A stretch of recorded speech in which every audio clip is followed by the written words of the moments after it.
नमस्कार मित्रांनो, स्वागत आहे तुमचं आपल्या मराठी गावाला टेके या मराठी यूट्यूब चॅनलवर. आज आपण पाहणार आहोत की महाराष्ट्र प्रदूषण नियंत्रण मंडळ अंतर्गत जी भरती निघालेली आहे त्याची जाहिरातबद्दल आपण संपूर्ण माहिती घेणार आहोत. कोणकोणत्या पदावर भरती निघालेली आहे, किती पदं आहेत, पगार काय असणार आहे, तुम्हाला अर्ज कसं करायचा, संपूर्ण डिटेल माहिती आपण या एकाच व्हिडिओमध्ये पाहणार आहोत. तर व्हिडिओ शेवटपर्यंत नक्की पहा मित्रांनो. आणि जर आपल्या चॅनलवर नवीन आला असेल तर चॅनल आता सबस्क्राईब करा. तर मग चला सुरू करूया. हे बघा मित्रांनो, मी स्क्रीनवर तुम्हाला दिसत असेल की महाराष्ट्र प्रदूषण नियंत्रण मंडळाची ऑफिशियल जाहिरात आहे, जी की 8/5/2025 रोजी निघालेली आहे.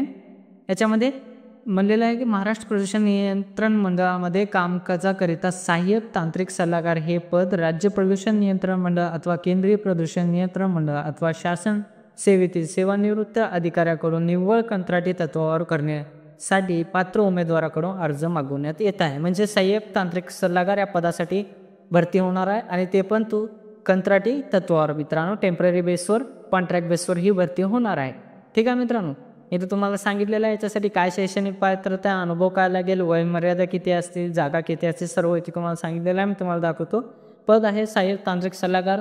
इथं एज्युकेशन क्वालिफिकेशन मागलेलं आहे BE, bachelor of engineering or master of science environmental science or the higher. म्हणजे तुमच्या जो डिग्री असणे गरजेचं आहे, BE बॅचलर ऑफ इंजिनिअरिंगची किंवा मास्टर ऑफ सायन्सची इन्व्हायरमेंट सायन्समध्ये किंवा याच्यापेक्षा जास्त शिक्षण असायला हवं.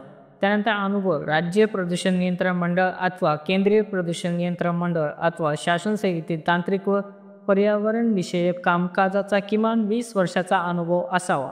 प्रदूषण नियंत्रण मंडळामध्ये प्रादेशिक अधिकारी किंवा उपप्रादेशिक अधिकारी पदावर कामकाजाचा अनुभव असल्यास प्राधान्य, असं सांगितलेलं आहे मित्रांनो. तुम्हाला कमीत कमी 20 वर्षाचा अनुभव राज्य प्रदूषण नियंत्रण मंडळ किंवा केंद्रीय प्रदूषण नियंत्रण मंडळ येथे शासकीय सेवेत असायला हवं, असे स्पष्टपणे त्याने सांगितलेलं आहे. आणि इथं वयोमर्यादा जास्तीत जास्त 65 आहेत. जागा किती आहेत? 3 आहेत. आणि प्रस्तावित मानधन शासन नियमानुसार असणार आहे मित्रांनो. ठीक आहे. इथं अजून काय सांगितलेलं आहे, नियम व अटी सांगितलेले. उमेदवार हा महाराष्ट्र राज्याचा नागरिक असावा, पहिली गोष्ट. दुसरी गोष्ट, संगणक हाताळणी व इंटरनेट पुरेसे ज्ञान असायला हवं. म्हणजे तुम्हाला कम्प्युटर यूज करता यायला हवं आणि इंटरनेटसुद्धा वापरता यायला हवं ईमेल सेंड रेसिंग करण्यासाठी. त्यानंतर उच्चतम वयोमर्यादा 1/5/2025 रोजीची ग्राह्य धरली जाईल. म्हणजे या रोजी तुम्हाला जास्तीत जास्त 65 वर्ष व्हायला पाहिजे. त्याच्यापेक्षा जास्त झालं तर तुम्ही यासाठी पात्र राहणार नाही. त्यानंतर जाहिरातीत पद मंडळातील नियमित पद नसून सदर पद निव्वळ कंत्राटी टेम्पररी बेसवर, कॉन्ट्रॅक्ट बेसवर असणार आहे, असं सांगितलेलं आहे. त्यानंतर आवश्यक अर्हता धारण करणाऱ्या इच्छुक सेवानिवृत्त कर्मचाऱ्याने सदर पदाकरिता विहित नमुन्यात अर्ज करायचा. म्हणजे तुम्हाला जो अर्ज नमुना दिलेला आहे त्याच नमुन्यात अर्ज करायचा आहे. ठीक आहे मित्रांनो.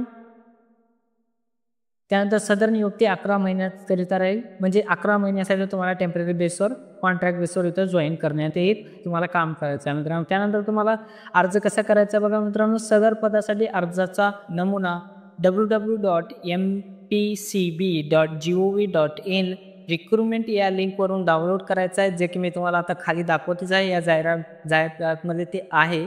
तुम्हाला हा फॉर्म भरून घ्यायचा आहे मित्रांनो. हा फॉर्म आहे.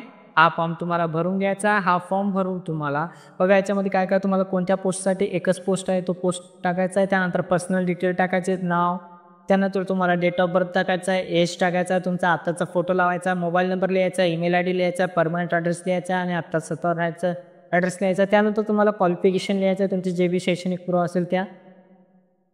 तो नंतर तुम्ही कुठं एक्स्ट्रा करिक्युलम असेल ते लिहायचं. तुम्हाला इथं एक्सपिरियन्स डिटेल लिहायचा, तुमचा जो बी कामाचा अनुभव असेल ते लिहायचा. त्यानंतर तुम्हाला इथं सिग्नेचर करायचे आणि हा फॉर्म स्कॅन करायचा आहे. जो पण डॉक्युमेंट लागणार आहे ते सगळे डॉक्युमेंटची झेरॉक्स कॉपी लावायची आहे. आणि तुम्हाला ते कुठं सादर करायचं आहे तर recruitment@mpcb.gov.in या ईमेल ID वर तुम्हाला मेल करायचा आहे मित्रांनो. या ईमेल ID वर तुम्हाला मेल करायचा आहे. अजून दुसरं काही सूचना आहेत मित्रांनो. अर्जावर पदाचे नाव ठळकपणे नमूद केलेले असावी. तुम्हाला स्पष्टपणे जो पदाचं नाव आहे ते लिहायचं आहे. त्यानंतर अर्जासोबत उमेदवाराने आपला ईमेल ID नमूद करणे अनिवार्य आहे व इतर संपूर्ण माहिती जसे की शैक्षणिक अर्हतेचे कागदपत्र, प्रमाणपत्र, अनुभव इत्यादी जोडायचे आहे. तुम्हाला जे पण डॉक्युमेंट तुम्ही जोडणार सपोर्टेड, जसे एज्युकेशन असेल, तुमचा एक्सपिरियन्स सर्टिफिकेट असेल किंवा जे पण इतर जे असतील ते तुम्हाला सर्वच जोडायचे आहे. त्याची कॉपी जोडायची आहे, PDF कॉपी सगळं एका जागी करून तुम्हाला सेंड करायचं आहे त्या ॲप्लिकेशनसोबत.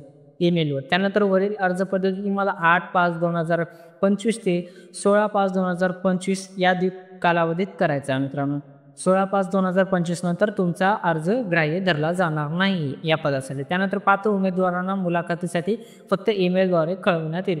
म्हणजे ज्या उमेदवारांना पात्र समजलं जाईल किंवा त्यांना शॉर्टलिस्ट केले जाईल त्या उमेदवारांना तुमच्या ईमेलवर मेल येईल की तुम्ही मुलाखतीसाठी या दिवशी या तारखेस या वेळेस या ठिकाणी हजर व्हा म्हणून. तुम्हाला इतर कोणताही कॉल किंवा पत्र येणार नाही. सर्व जे पण कम्युनिकेशन होणार आहे ते ईमेल मार्फत होणार आहे. त्यासाठी ईमेल आय डी बरोबर टाका मित्रांनो ॲप्लिकेशन आय डी.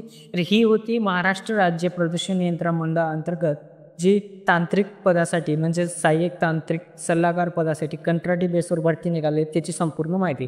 तर हा व्हिडिओ कसा वाटला नक्की कॉमेंटमध्ये सांगा. आणि जर तुम्हाला अजून कोणत्या भरती संदर्भात माहिती हवी असेल तर कॉमेंटमध्ये नक्की सांगा. आपण त्यावर सुद्धा व्हिडिओ बनवू आणि आपल्या चॅनलला नक्की शेअर करा. तर पुन्हा भेटूया मित्रांनो अशाच एखाद्या महत्त्वपूर्ण व्हिडिओसोबत. तोपर्यंत जय हिंद, राम राम, जय महाराष्ट्र. धन्यवाद.